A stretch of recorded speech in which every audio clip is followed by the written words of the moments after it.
Hi everyone, I'm Jack, a radiology trainee in London.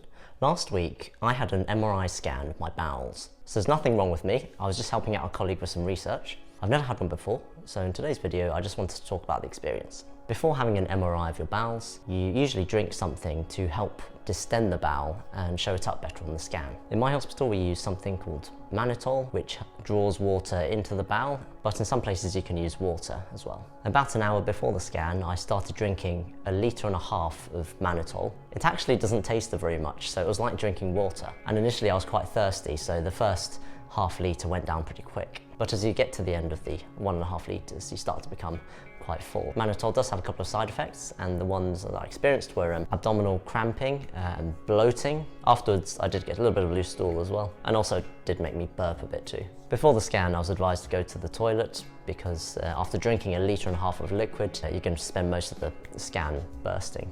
The next step was for me to get changed, so I got changed into some scrubs. For MRI scans, you can't take metals in with you because there's a risk of something called the ferromagnetic missile effect, where essentially things shoot out of you or out of your pockets and stick to the MRI machine. So I left my belongings in a locker. I then went into the room with the MRI scanner in, and although I've seen it several times before from the control room, it's really different seeing it with your own eyes. It's almost like this space-age machine. It's huge, it's white, it emits this sort of noise, and it's also very cold in the room because they have to keep the magnets super cooled. I then got onto the scanner table.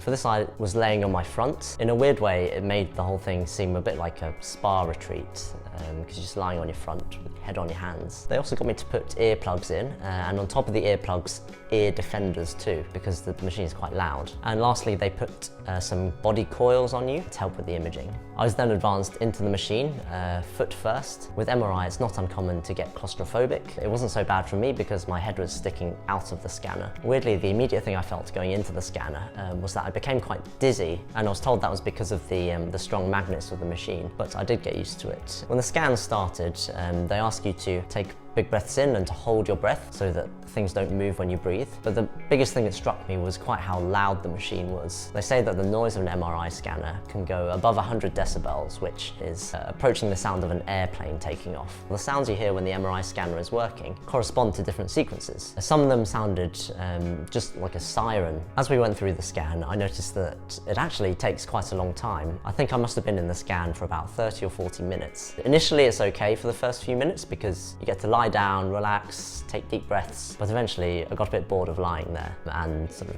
trying to come up with mental games to keep myself going. The other thing is, to scan the abdomen, I had to have my hands raised above my head, which means that after about half an hour or so I was getting sore. I could definitely tell how restless I was becoming by the end. One of the other things that I learned for my physics exam in radiology is that in MRI, body tissues can heat up from the radiofrequency pulses that it uses to generate a signal. So where I went into the MRI scanner thinking it was quite cold, towards the end I was actually almost sweating because it was feeling a bit warm. So I was also given a button to press if I was feeling uncomfortable or wanted the scan to stop. And I did actually end up pressing it because my arms are so stiff, but luckily there was only 5 minutes left, so we just finished the scan. After that, they got me out of the scanner and off, and it felt like such a huge relief to be able to move again and bring my arms down. All in all, it was a good experience to go through, I think, to see what patients go through to have their medical imaging. I'll definitely think twice before complaining about patients moving during the scan. Next, check out some of my other vlogs about being a radiology trainee. Leave any questions in the comments,